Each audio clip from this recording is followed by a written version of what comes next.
ప్రకటన గ్రంథము 8:1-5 అధ్యాయం చదువుకుందాం. 7వ ముద్ర గురించి తెలుసుకుందాం. ఇప్పుడు చదువమ్మా. ఆయన 7వ ముద్రను విప్పినప్పుడు పరలోకమందు ఇంచుమించు అరగంట సేపు నిశ్శబ్దంగా ఉండెను. అంతట నేను దేవుని ఎదుట నిలుచు 7 దూతలను చూచి తిని, వారికి 7 బోర్లు ఇయ్యబడిను.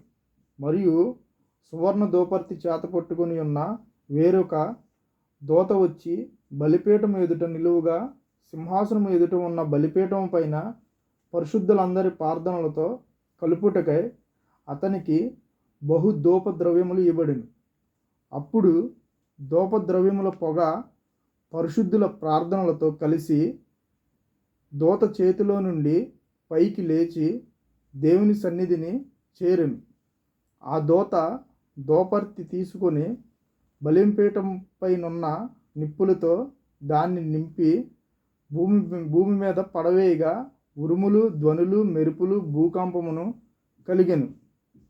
అంతటా 7 బూరలు పట్టుకొని ఉన్న ఆ 7 దూతలు ఊదుటకు సిద్ధపడిరి. 7వ ముద్రలో యోహాను గారు 7 దేవదూతల గురించి వివరించి ఉన్నారు. పరలోక రాజ్యంలో 7వ ముద్రను విప్పినప్పుడు 30 నిమిషాలు నిశ్శబ్దంగా ఉండడం ఆయన గమనించి ఉన్నారు. అదేవిధంగా దేవుని ఎదుట 7 దేవదూతలు కూడా 7 బూరలు పట్టుకొని ఊదుటకు సిద్ధముగా ఉంటారు. 8వ దేవదూత సువర్ణ దోపర్తి చేత పట్టుకొని సువర్ణ బలిపీఠం పైన పరిశుద్ధుల అందరి ప్రార్థనలు కలుపుటకు బహు ధూపద్రవ్యములు 8వ దేవదూతకి ఇయ్యబడెను. యెహోవా దేవుని సన్నిధికి బహు ధూపద్రవ్యములు మరియు పరిశుద్ధుల ప్రార్థనలో యెహోవా సన్నిధి చేరెను. తరువాత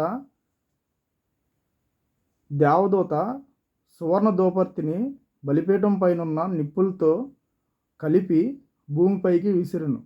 అప్పుడు భూమిపైన ఉరుములు, ధ్వనులు, మెరుపులు, భూకంపములను కలిగెను. ఈ విషయాన్ని మనం 7వ ముద్రలో గమనించవచ్చు.